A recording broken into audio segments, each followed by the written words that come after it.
Ahora en invierno, con estas lluvias, con estos fríos y temporales, parece que el viñedo está parado, pero en los vinos no. Vamos a ver cómo van a ser la vendimia de 2022, cómo se va a transformar en vinos que están ahora ya en plena elaboración, algunos seguramente ya terminados. Y para hablar de este tema, hemos traído a nuestro programa a una persona que conoce muy bien todas las denominaciones de origen de la provincia de... Bueno, yo creo que las conoce todas, de Galicia, sí, pero con experiencia acreditada, porque elabora vinos en las 4 denominaciones del interior.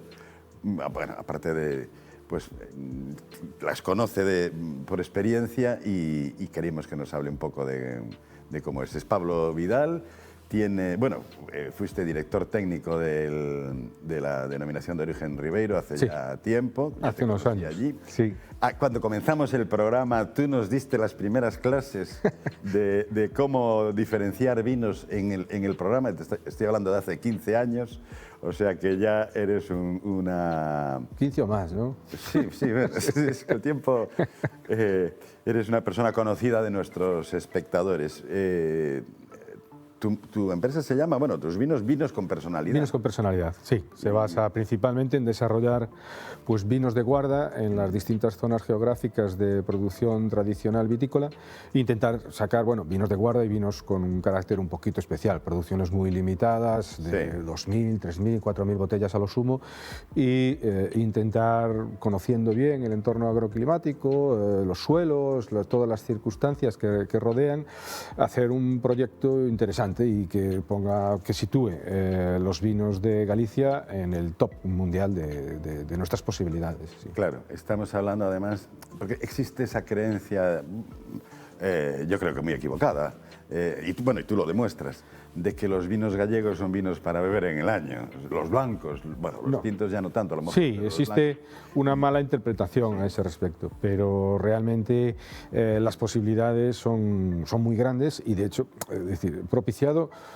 sobre todo por las variedades autóctonas y precisamente por nuestro clima. No es algo que yo me esté inventando. Realmente, si tú analizas la historia de las elaboraciones en los siglos XVIII y XVII, veías que los vinos normalmente estaban más de un año en bodega antes de salir al mercado, ¿no?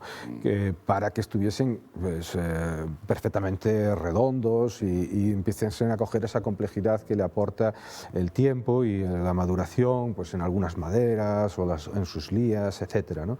Los tintos un poco más. Y es algo que se ha ido perdiendo por diversas razones, ¿no? Se perdió inicialmente por la pérdida de las variedades autóctonas a partir de finales del 19 hasta la recuperación en la que estamos aún ahora, aún no al 100% en muchas denominaciones de origen, y por otro lado porque también es cierto que económicamente, es decir, es más fácil económicamente para una empresa comercializar cuanto antes su producto porque no tienes un inmovilizado importante. Claro, de liquidez. Sí. Y nunca mejor dicho en este caso, porque cuanto antes ventiles... Y por otro lado, las bodegas no están preparadas para almacenar grandes cantidades de botella en un proceso de guarda y eso también es una parte fundamental en este proceso, ¿vale? Que el que tengamos luego a lo mejor 6 o 7 meses u 8, depende un poco, el vino en su botella antes de salir al mercado para que llegue en unas condiciones óptimas. Sí, la botella hace muchísimo y hay veces que no tenemos en cuenta, ¿no? Se habla muchas veces pues, del tiempo en barrica, de tal, pero no hablamos de la botella y la botella es un factor fundamental, es un proceso bueno, en el que químicamente se dan unas circunstancias distintas, absolutamente distintas a las que sucederían en una barrica y se producen determinadas reacciones que generan muchas cualidades en el vino. Porque parecía, antes se hablaba, bueno, digamos que un discurso que se extendía de que el cristal no alteraba para nada. El cristal no, pero las circunstancias de oxidorreducción, es una crianza sin oxígeno, sí que va a ir afectándole al contenido del vino y se van a producir determinados cambios muy importantes. Sí. Pablo, 2022, lo hablábamos antes de que comenzáramos la entrevista, fue un año atípico, ¿no?, en cuanto a la cosecha. Sí. ¿Eso fue común en todas las DOs?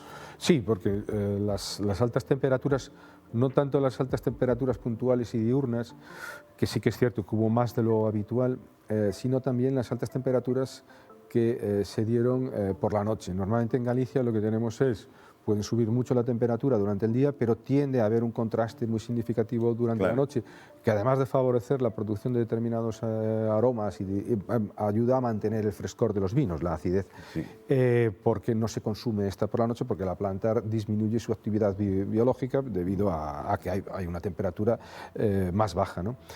Tuvimos muchas noches por encima de 20 grados y de 19 y de 18, noches casi tropicales y en algunos casos tropicales, más abundantes de lo que suele ser habitual, y esto pues ha generado una uva un poquito diferente a lo normal en Galicia y en todas las denominaciones de origen, porque eso se produjo en todas las denominaciones de origen. Sí que es cierto que algunas he visto que después la uva de alguna manera se ha conservado un poquito más el frescor, y en otras pues se ha visto un poquito más alterada, ¿no? Un poco con acideces un poquito... ¿Tú crees que esto va a ser la tónica?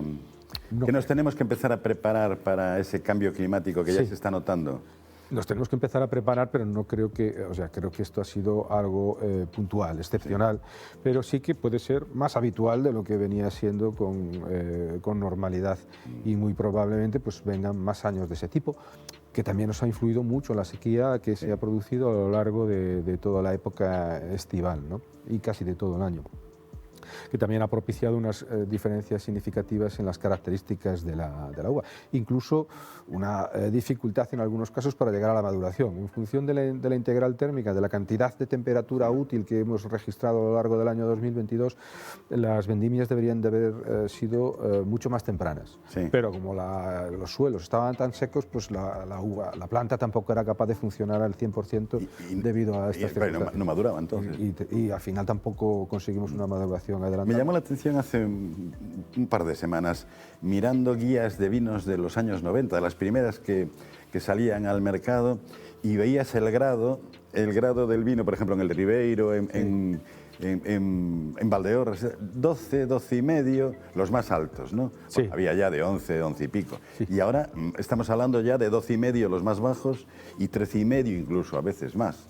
Sí, son dos factores. Aquí influye la facilidad para madurar. Sí que es cierto que de aquí a 20 años, pues sí, yo me acuerdo hace 20 años, había muchos años en los cuales teníamos que esperar y jugar mucho al riesgo con que si empezaba a llover o no, porque al final la limitación en Galicia no está tanto en la integral térmica, está realmente en que en octubre llega un momento en que se pone a llover y ya no para, o puede que no pare, y entonces estás vendimio, no vendimio, vendimio, no vendimio, al final tienes que vendimiar mojado, lo que sea, nos va a generar diluciones, como pasó en el 2021.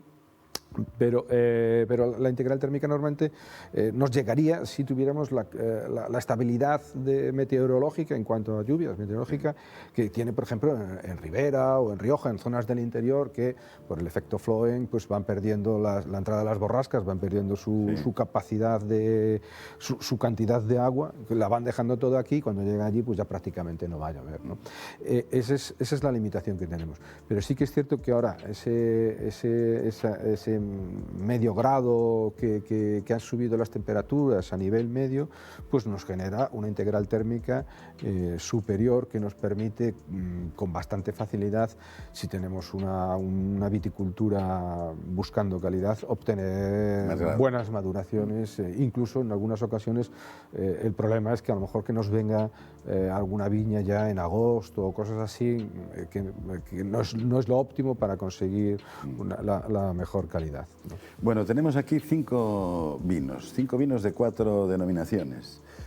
Empezaste por el Maldito. Por Maldito, sí. Valdeorras. Valdeorras. A mí Valdeorras siempre me gustó mucho los suelos que tenía para con ese carácter, sobre todo las zonas de la rúa y del barco, donde predominan la arcilla y la pizarra, y donde se comporta muy bien la uva tinta, en estos suelos un poco más espesos y con este carácter más mineral que nos puede aportar la pizarra, conseguimos mejores maduraciones fenólicas. Y entonces pues mi decisión fue ir a Valdeorras y desarrollar un vino tinto pues ya con un corte con bastante estructura, con alta maduración, con color y con cierta crianza que nos permite hacer un vino que esté al nivel de cualquier otro vino de la península o del mundo. Sí, sí. Y el último que entró fue Big Bang, un tinto de Ribeiro, segundo que elaboras en el Ribeiro, después de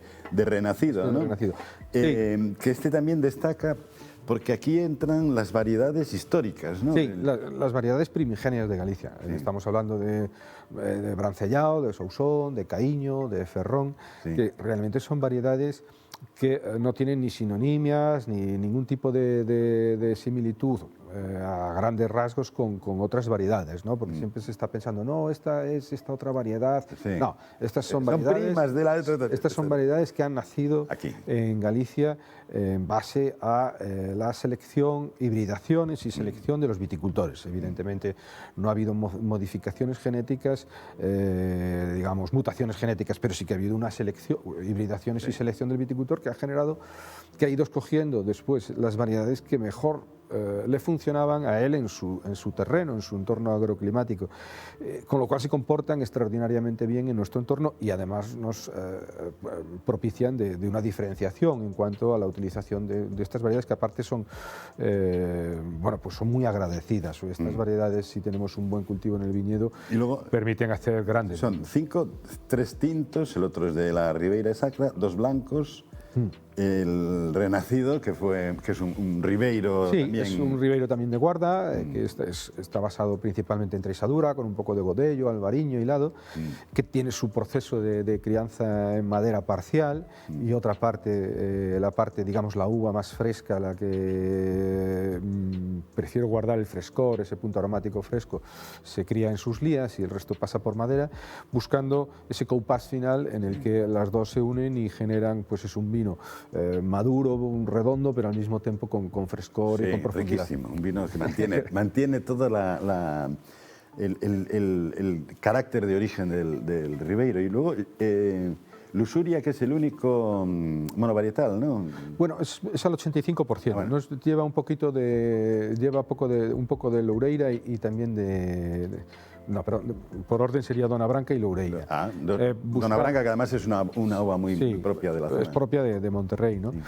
Y aquí lo que se busca, la Dona Branca y la Loureira tienen una criomaceración, se congela un poco la piel para buscar la obtención de aromática, una obtención aromática especial. Estas dos variedades son bastante aromáticas y al congelar un poquito la piel nos va a extraer en mayor medida estos componentes aromáticos que, digamos, es la base aromática y luego tenemos como base de estructura de godello, de boca, tenemos el godello, ¿no? En la boca tenemos el godello. También se utilizan diversas maderas, madera de acacia y maderas de distintos tipos de roble, con el objeto de que sea un vino en el que la aromática sea quizás la protagonista.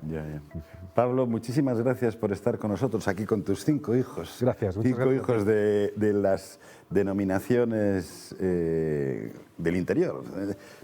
Sé que estás proyectando también entrar en Rías Baixas con otro... Sí, es mi idea. De momento el proyecto está en stand-by. Vamos a ver cómo evoluciona mi tiempo, porque también hay que tener tiempo para poder atender todas las elaboraciones. Son muchos días en la carretera. Sí. Y bueno, y también la economía y estas cosas que luego al final nos influyen para hacer inversiones en cada uno de los proyectos. Pues muchísimas gracias y muchísima suerte, no digo ya en la elaboración, porque son vinos redondos, sino en que tengan éxito en el mercado. Muchas gracias.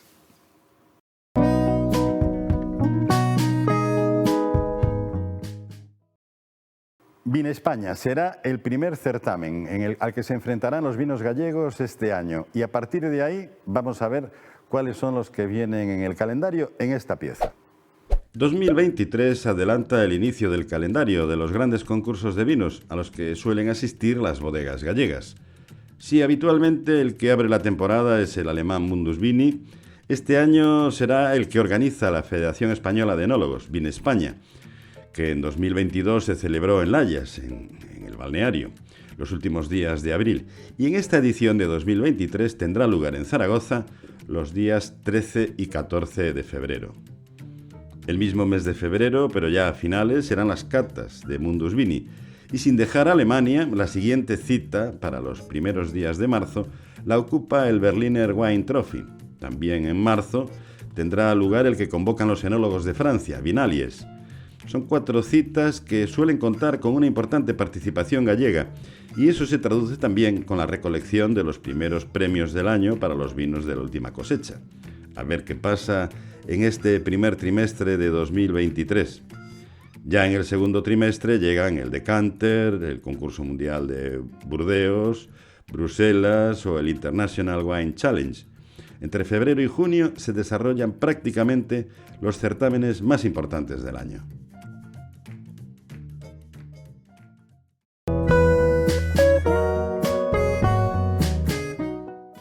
Esta semana nos trae no una, sino 2 citas festivas, y además vienen ambas del oriente ourensano. La primera de ellas, de las terras de Caldelas, nada menos que la histórica Festa dos Fachós, con la que Castro Caldelas abre el calendario de las fiestas de interés turístico de la provincia. El jueves, el fuego de los Fachós iluminará el atardecer de esta hermosa villa en una cita en la que no faltarán tampoco ni chorizos, ni bica, ni bico, ni vino de la Ribeira Sacra. 3 de los muchos productos gastronómicos que han dado fama a Castro Caldelas, como por ejemplo la carne del mejor vacuno o los quesos de cabra. Y ya al fin de semana la cita se celebra en o Barco de Valdeorras, con la Festa do Botelo, que recupera en su fecha tradicional, el tercer sábado de enero, la gran comida de confraternidad, en la que el botelo, el rey de los embutidos, es el gran protagonista.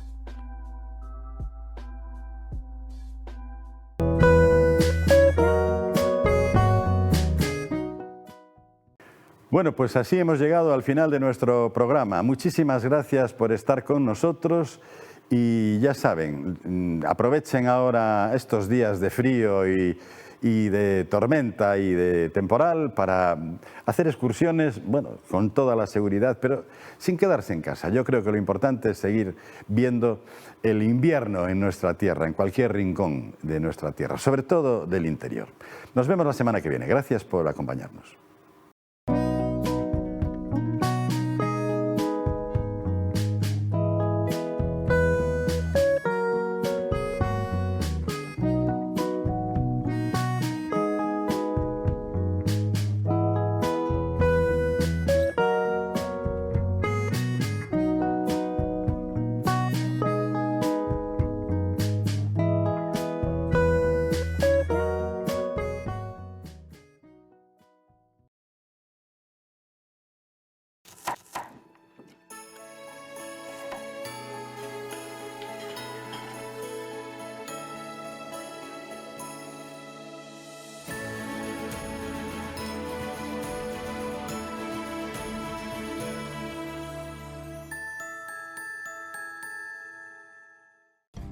Beber 2 litros de auga ao día. Cociñar unha receita nova cada semana. Aprender idiomas. Consumir 5 pezas de froita ao día. Ensinarlle algo novo ao meu fillo todos os días. Gústame ir ao súper.